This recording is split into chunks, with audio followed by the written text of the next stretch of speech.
안녕하세요. 피부가 알고 싶다의 닥터송입니다.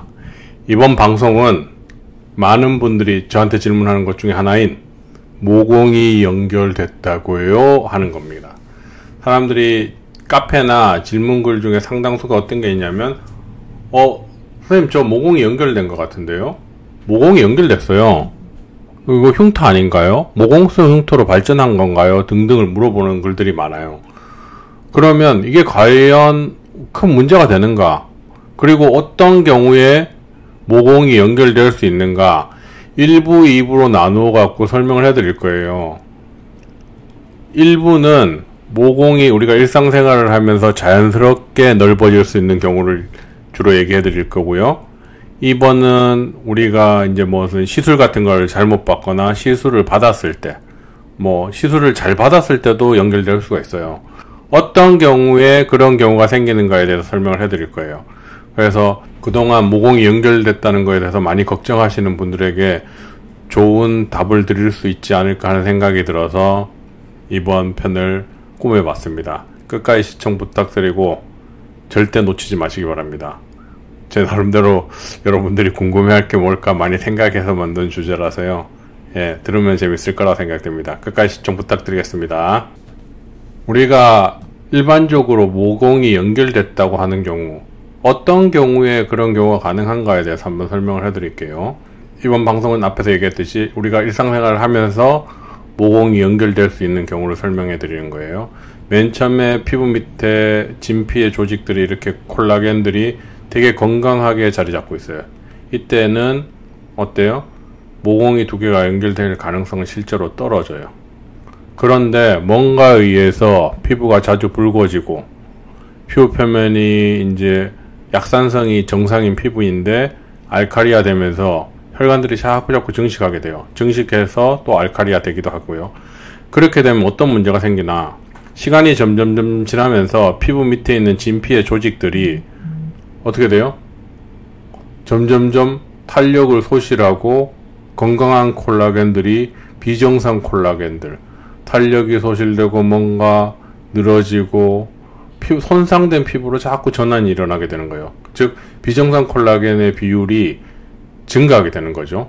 이 혈관이 증식하게 되면. 그렇게 되면 어떻게 돼요? 점점점 이 앞에 입구가 늘어나면서 두 개가 붙게 돼요. 이렇게 연결되게 돼요. 그리고 점점점 모공의 깊이는 커지고 크기도 점점점 커져요. 즉 가로의 길이가, 입구의 크기가 모공 밑에 진피의 탄력성이 소실되면서 이게 자꾸 벌어져서 위에 두 개의 입구가 붙게 되는 거예요. 그럼 모공이 연결됐다라고 얘기하는 거죠. 이런 경우 가장 흔하게 봐요. 어떤 사람들이 이런 가능성이 있는가? 우리가 어떤 사람들이 이렇게 연결될 가능성이 가장 높은가를 보면, 우리가 코를 이렇게 보잖아요. 그러면 모공이 요렇게 있고 요렇게 있는데 이 둘 사이에 가까운 사람들이 있어요. 요 둘 사이가 아주 가까운 사람들이 있어요. 어떤 사람들은 이렇게 띄엄띄엄 이렇게 있어갖고 이 두 개의 모공이 연결될 가능성이 실제로 희박해요. 이렇게 두 개가 연결될 가능성이. 하지만 어떤 사람들이 피지 분비가 계속 반복적으로 나는 곳들, 아니면 뭔가 염증이 계속 생긴다거나 하겠고 하나가 넓어져 있고 그 바로 근처에 하나가 넓어져 있는데 뭔가 피부에 탄력이 소실되고 자꾸 코가 붉어지면서 이 두 개가 연결될 가능성이 높아지게 되는 거예요. 그러면 이 그림같이 되는 거죠. 그러면 이 코 모공이 두 개가 연결됐다 해서 모공이 이렇게 흉터같이 돼버려요. 군데군데 이렇게 길쭉한 흉터같이 돼버려요. 이렇게 되면 사실 치료가 굉장히 어렵게 돼요. 이렇게 만들어 오면. 그 말은 뭐냐면, 이렇게 만들기 전에 피부 밑은 벌써 어떻게 돼요? 이렇게 밑에까지 넓어져 있고, 이렇게 밑에까지 넓어져 있고, 옆에 폭이 이렇게 굉장히 증가되어 있는 거예요. 쉽게 말하면 이 옆으로 이게 증가되고 이렇게 증가되고 이 반대도 이렇게 증가돼 가지고 두 개가 붙어 버리는 거죠. 그러면 벌써 이 상태까지 벌어졌다라고 생각을 하면 코 모공은 굉장히 손상이 많이 됐다라고 보시면 돼요.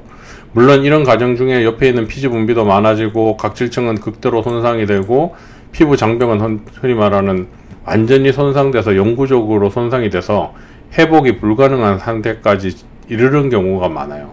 이런 사람들의 보통 피부 표면에 pH를 찍어보면 대부분 알칼리화 돼 있어요. 일반적인 사람들의 정상인 피부가 pH 5.0에서 5.5 정도를 이루고 있어야지 피부 위에 있는 효소들이 정상적으로 활동하는데 문제가 없는데, pH가 올라서 알칼리에 가깝게 되면 그런 효소들의 활동이 다 멈춰버려요.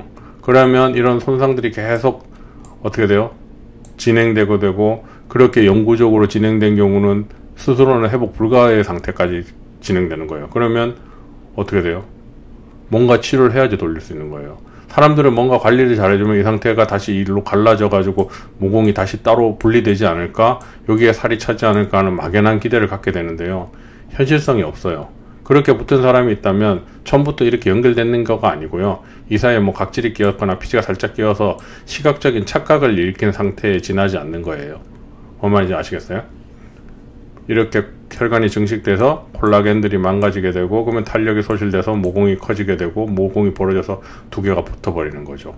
이런 경우를 매우 흔하게 볼 수 있고, 그런 경우는 어떤 경우다, 모공 두 개 사이가 되게 가까운 사람들이 있어요. 막 모공이 되게 막 이렇게 촘촘히 막 붙은 사람도 있어요. 그런 사람들의 가능성이 높다 라고 생각하시면 돼요.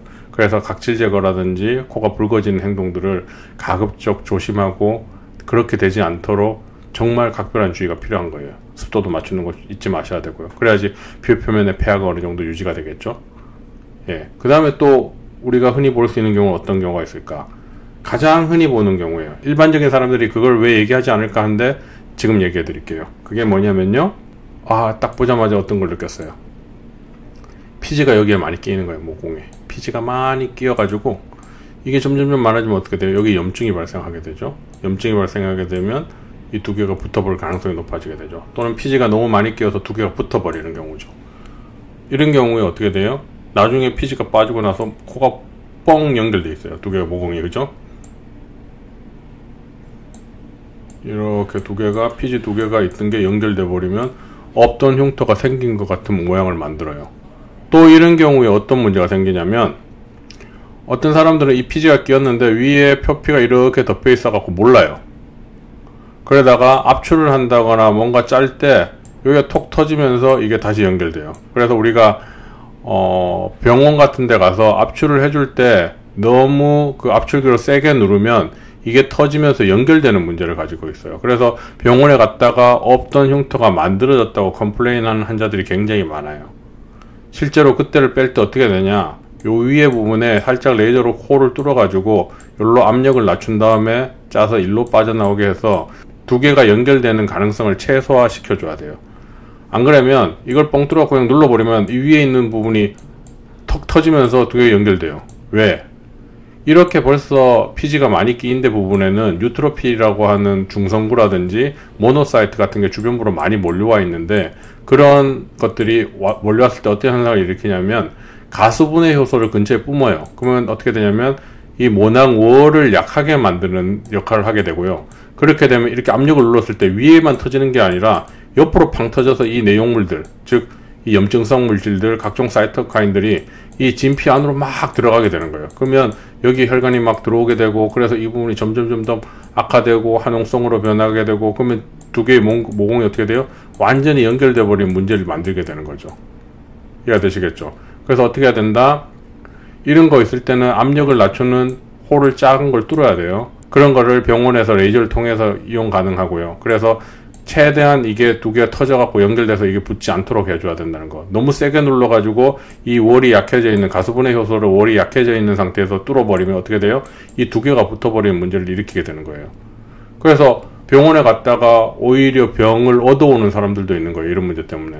그래서 짤 때도 굉장히 조심해야 되고, 그리고 이게 한홍성으로 변해서 아마 모낭월이 약해졌을 때까지 기다렸다 가면 그 가능성이 점점 높아져요. 그래서 어느 정도 익었다 싶으면 빨리 병원에 가서 압출을 해서 잘 그 안에 내용물을 빼고 항생제 연골 바르고 디오던 같은 걸 붙여서 빨리 아물게 해주는 게 가장 이상적이고, 병원에 갈 시간도 없고 비용도 없고 예약도 하는 거 불편하다 그러면 집에 잘 소독된 도구를 이용해서 그 행동을 해줘야 돼요. 그런데 그게 쉽지가 않으니까 자꾸 흉터를 만들게 되는 거예요. 이해가 되시겠죠? 그래서 이 안에 진피가 건강하게 유지되고 이런 문제들이 안 생겨야지 결국은 이 모공 두 개가 연결되는 문제를 줄일 수 있다는 거. 그래서 이번에는 일반적으로 우리가 일상생활을 하면서 모공 두 개가 연결돼서 흉터화될 수 있는 가능성, 어떤 경우가 있는지에 대해서 설명을 해드렸어요. 첫 번째, 두 번째 기억나시겠죠? 혈관이 뭔가 증식돼서 비정상 콜라겐이 많아져서 모공이 커지면서 두 개가 연결되는 경우, 또는 한홍성 여드름이라든지 안에 피지가 많이 차서 거기에 농이 차서 주변에 모낭골이 약해지면서 압력을 가해졌을 때 터져서 연결되거나, 아니면 두 개 위에 피지가 연결돼서 그냥 붙어버리는 경우 등을 고려해 볼 수 있어요. 이런 것들을 조심하면 모공 두 개가 연결돼 가지고 흉터화되는 거를 좀 예방할 수 있겠죠. 하지만 피부 자체가 벌써 망가져 있는 경우는 그 자체를 진행을 조금 늦출 수 있을 뿐이지 완전히 예방하기는 불가능하지 않을까 하는 게 제 생각이에요. 물론 의사 선생님마다 생각이 다 다르니까요. 근데 제가 이제까지 모공 환자를 많이 보면서 느꼈던 점들입니다. 이번 방송도 여러분에게 많은 도움이 됐을 거라 생각을 하고, 앞으로 어떻게 관리를 해야 될지 좀 도움이 되지 않았을까 하는 생각이 듭니다. 다음 방송에는 우리가 레이저를 하면서 어떤 경우에 모공이 연결될 수 있는가, 어떤 경우에 모공이 연결됐다고 느낄 수 있는가, 이런 것들에 대해서 한번 얘기를 해볼게요. 이번 방송도 여러분에게 작은 도움이 되었을 거라고 생각을 하고, 다음에는 더 재미난 내용과 주제로 찾아뵙겠습니다. 감사드립니다.